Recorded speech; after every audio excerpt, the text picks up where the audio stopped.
Now, Squid Game became hugely popular on Netflix since it came out a few years ago. Now, the ending was a little bit controversial. I know a lot of people have opinions on that. So what did you think? But this video is actually more to do with the games itself within Squid Game. So I have a nice little chart, like a nice little ranking chart from top tier down to category D. Now, I specifically put it as D rather than bottom tier, simply because, yes, you know, there's good and not so good games, but overall I like the show. So to call it something bottom tier, sounding like I absolutely hated it, just didn't make sense. However, there is one game that does fit into that D category. I would also like to apologise in advance for if I mispronounce any of the characters' names in this video. I do struggle with certain English words, let alone names that I am not used to. So I do try, but it may not be right, so don't pick up on that too much. I'm certainly not doing it wrong on purpose. So anyway, here is my ranking, and it will be of the 12 games that we see in Squid Game, 6 from season 1 and the other 6 from the other 2 seasons combined. So yeah, I hope you like it and see if you agree with the ranking. You will be playing red light, green light. Now, I watched the whole thing with English being dubbed over it, but I do recommend that for watching red light, green light, to listen to it in Korean and have the English subtitles, because I think the doll saying red light, green light just sounds so much better than hearing it in English. But anyway, this game, I just think there's something about it being the very first one where the players had no idea what was going on. And even though us as an audience, okay, we saw the trailers, we know that elimination means you're going to get killed, but it still comes as that bit of a, I don't know, shock might not be the right word, but it just like, wow, okay, this is something major going on here. On top of that, the setting for the whole thing with the big doll and out in that massive place is, I just think, makes it so much more sinister, because like they said, it's children's games, but with a very deadly twist. And I think they've done that so well to capture people's reactions, how it gradually sort of built up. We saw obviously characters like Ali for the first time, how he saved Gion, and yeah, I just think for me, this is probably one of my favourite games in the entire series. So I've got to sit that right in at the top tier. Gona. The shape you have chosen is the shape you must remove from the honeycomb. I feel that this game is much more focused on Sung-woo and his dilemma around wanting to beat the games and throwing his friend under the bus, which I just thought was really, really cruel. I mean, I'm guessing he knows that perhaps only one person can win at the end, but to get rid of a friend by saying, hey, yeah, like just not stopping him from going using the umbrella one was just, I think, a really, really bad move on his part. Of course, we see him do a worse move later on in the show, but yeah, this wasn't good. In terms of the game itself, I think it is a great game. I know there's a lot of people that ended up playing this themselves after watching Squid Game, which is great. I mean, to watch it, it's not the best. I certainly can't stand when it gets all with the saliva and what have you. That's just personal preference. So for me, overall, I'm putting this in the C category, which is not bad. But yeah, there's definitely some better games out there.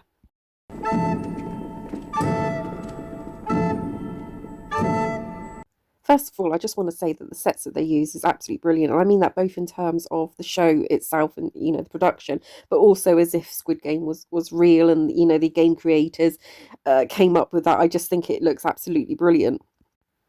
Tug of War, very simple game, and the first game that we see where there is absolute guaranteed deaths. Whilst it's very unlikely to have everyone get through on the first 2 games, potentially everyone could beat those first 2 games. But here, the whoever's left, that group is cut in half.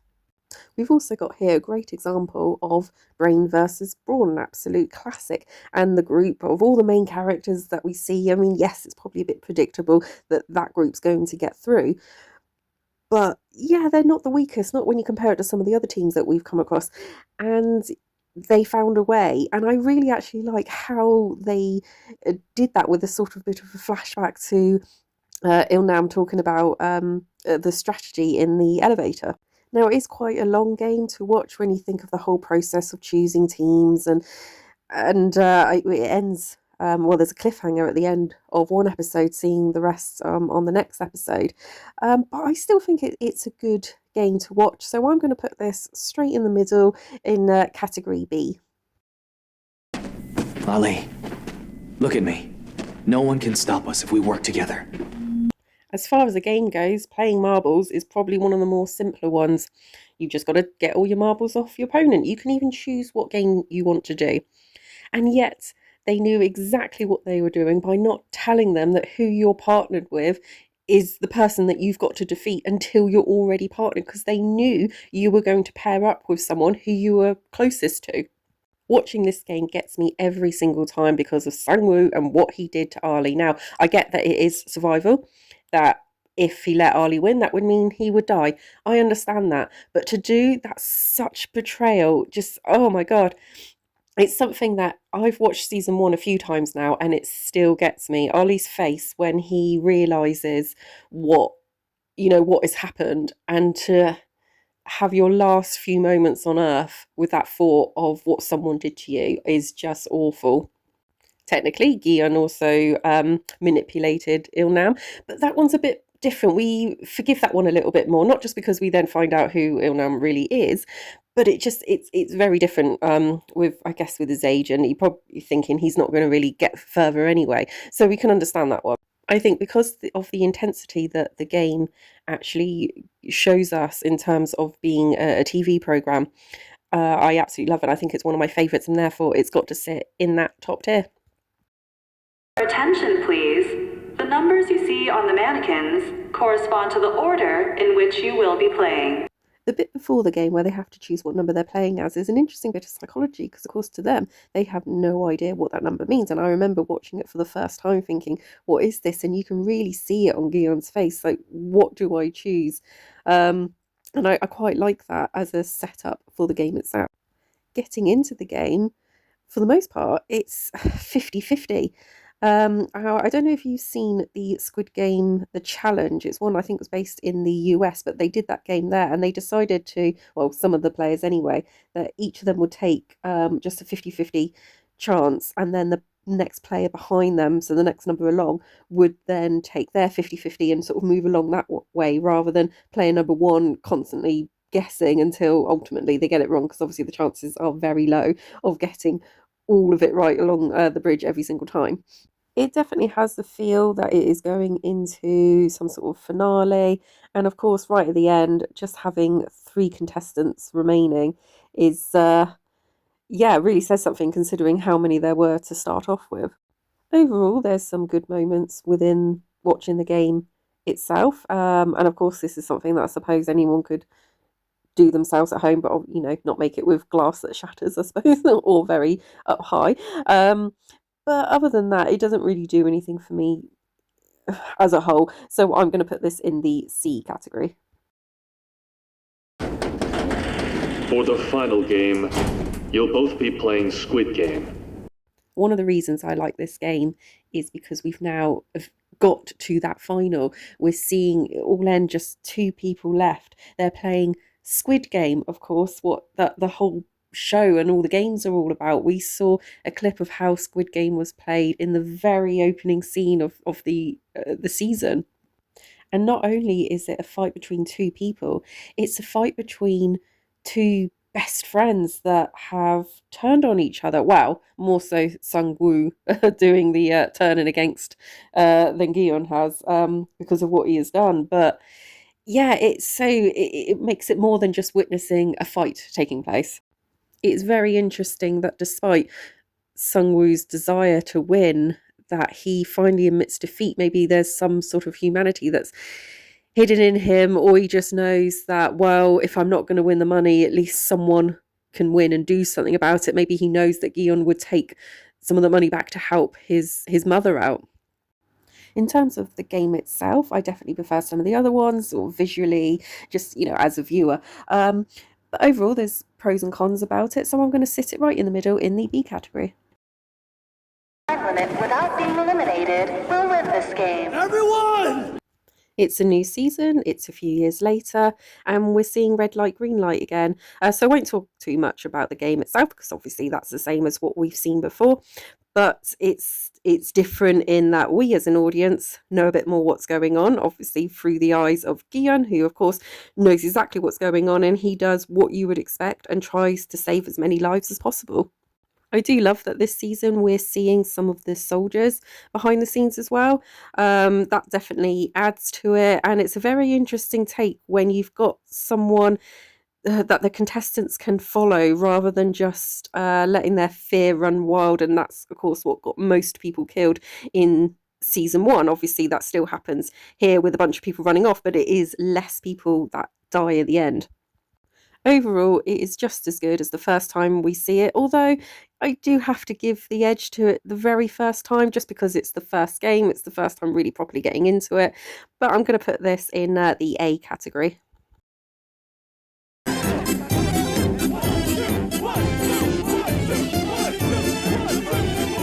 Had to include that little bit. The music for this game just makes it so much more fun. In terms of plot and character development, I think we see a fair bit before the game actually starts.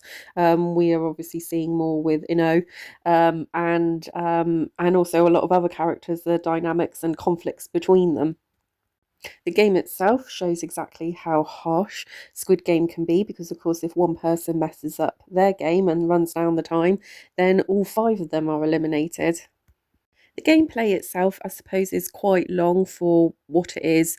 And of course, our main characters are played right at the end, although I think that was probably done on purpose because if their team was to lose, they can't kill their own frontman in front of everyone. So, yeah, that sort of makes sense that it's done like that and builds up a bit of suspense. But yeah, there's definitely good things about the game, but it's certainly not my favourite, so I'm putting it right in the middle in the B category. Players, welcome to the third game. We will begin momentarily.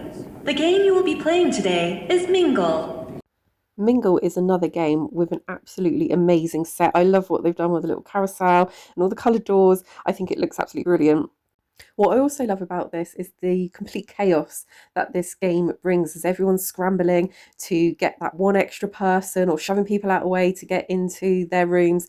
And it's just mad, no one knowing what is going on. You just got to get there and you haven't got much time to do it.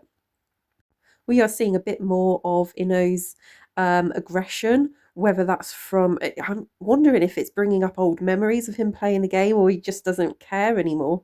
We also have some very sad and tense moments throughout it, but what I like is that they just go straight into playing the game. There's no faffing around or going into other storylines and what have you. We are just seeing the game start to finish, concentrating on that. It's great to watch, and so for me, it's got to be in that top tier. Definitely a contender for the favourite game of all. Within 30 minutes, or stay hidden to avoid being caught by members of the red team before the game ends. Okay, so in theory, only half the players have to actually die in this game. I say only, obviously, that is still quite a lot, but it doesn't need to be more than that. A red player will win if they just kill one person, and of course we end up seeing the case that they go after more of them, and for a blue player, of course, they have to escape, and every time one of them escapes, it would obviously eliminate at least one red player. In terms of a show, I feel like this game was more sort of put on to sort out other issues that were actually going on with the characters rather than focusing on the gameplay itself. You had Gian, who of course was after Daiho for what he did in that rebellion thing. You had everyone else all split off into their own little groups following lots of different storylines as we go along, and it did get really, really tense, and there were definitely moments that I really, really liked. Again, the setting was fantastic, and it's something quite scary. The whole thing was almost like you were in a horror film, especially if you were in a blue team. Of course, even being on a red team, knowing that you have to kill someone is bad enough in itself. Overall, there was some great moments in it, but I also think it was a very, very long game, and I noticed that even more so watching it through again and gathering the clips down to do this video.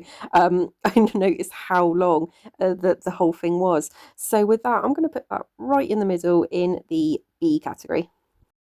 God, what is this thing? I think we're supposed to cross the bridge.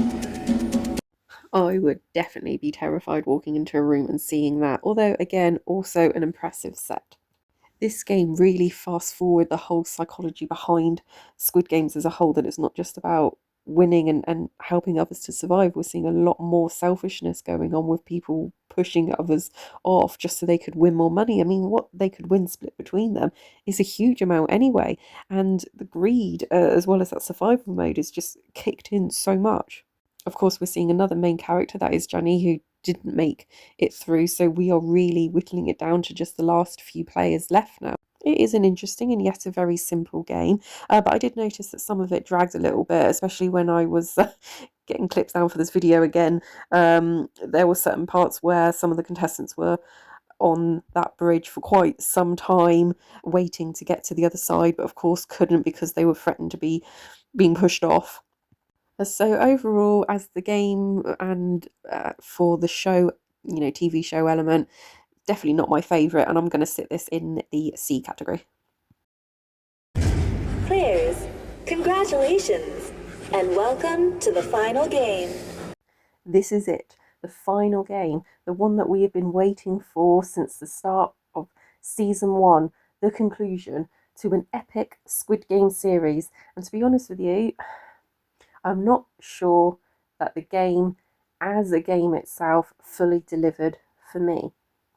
Again, much like a couple of the other games that we have seen throughout the whole series, this one is definitely more leaning towards psychological gameplay than the actual game itself. And in theory, only 3 people had to die in this game. It wasn't obviously going to be as simple as, oh, just push one off, go to the next platform, push another one off, and then the third one, and then you're done. It's always going to be more difficult when you've got a life and death situation in there.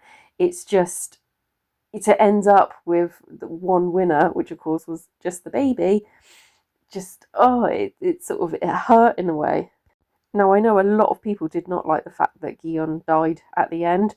I kind of get it. He would have been so consumed. If it got to the point where he could have won with the baby and split the money, he wouldn't have had a life. He would have been completely filled with wanting to destroy all the Squid Games. And it makes you think that what all the other winners' lives have ended up like. We know that Ino ended up being the front man, which again, I mean, okay, I suppose he's rich and living, but is it really a proper life that he actually wanted? What are the other survivors doing? Are they completely consumed with something or whatever? Yeah, so as an end of the show, it definitely had some good points. As the game, I'm not sure I really liked it. I don't know what more they could have done. I'm sure there could have been other directions that they would go in. I know perhaps maybe a lot of you would agree with me on this, and there's probably some going, actually no, it was really, really good, I wouldn't change anything. Now, I don't know if you remember, but right at the start of this video I mentioned that there was one game that did end up in that D category, and as of yet that category is completely blank. So if you've worked out at that point, then yes, this one does sit in there. But again, as I said at the start, it is D rather than bottom tier, because there are still some good points and I do like the whole series put together. But yeah, just, one has to be your least favourite, and that one is it for me. And that concludes my ranking of the Squid Game games. So did you agree? Was it wildly different to what you would have it? Let me know what you think. Do you think there should be another series? Because as far as I can tell, I know that there's rumours out there saying that there definitely won't be, that they're all completely done. But you never know. There might be something set up in another country, perhaps, especially how we had the ending to the whole series at the end there. But yeah, let me know your thoughts, and please like and subscribe to this channel if you haven't already, as that would be very much appreciated. But yeah, thank you very much for watching.